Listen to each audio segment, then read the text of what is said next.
নমস্কার দর্শক বিন্দু, পকেট ডিএ নিয়ে একটা গুরুত্বপূর্ণ আপডেট এবং খবর কিন্তু চলে এসেছে। আপনার খবর শিরোনামে দিতে পারছে 4% ডিএ বৃদ্ধির বড় পদক্ষেপ, রাজ্য সরকারের কর্মীদের মমতাকে ঘিরে কাল কর্মসূচি।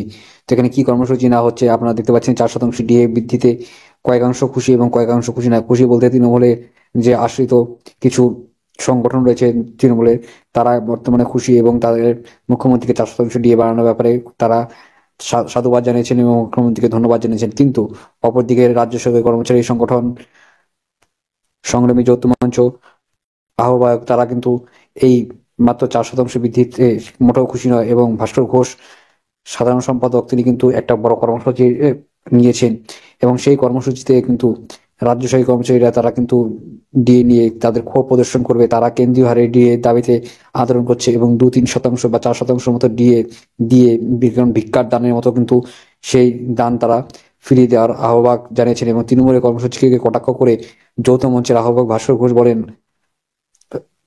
কর্মচারী সংগঠনের কর্তব্য হলো সরকারি কর্মচারীদের স্বার্থ সুরক্ষিত করা। এদিকে তৃণমূলের সমর্থিত সরকারি কর্মচারী ফেডারেশন উল্টে রাজ্য সরকারে পদলেহন করে রাজনৈতিক সংগঠনের মতো কাজ করছে।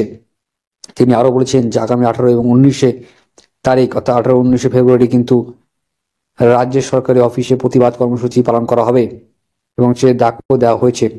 তো এখান থেকে আপনারা দেখতে পাচ্ছেন যে কেন্দ্রীয়রা কিন্তু 15% হারে ডিএ পান এবং বর্তমানে 14 এবং 4% ডিএ বৃদ্ধিতে মাত্র 18% হারে কিন্তু রাজ্য সরকারি কর্মচারীরা ডিএ পাচ্ছেন। তো এই নিয়ে কিন্তু কেন্দ্রীয় এবং রাজ্যের মধ্যে ডিএ ফারাক নিয়ে কিন্তু তারা কিন্তু 18 এবং 19 ফেব্রুয়ারি আন্দোলনে নামছেন।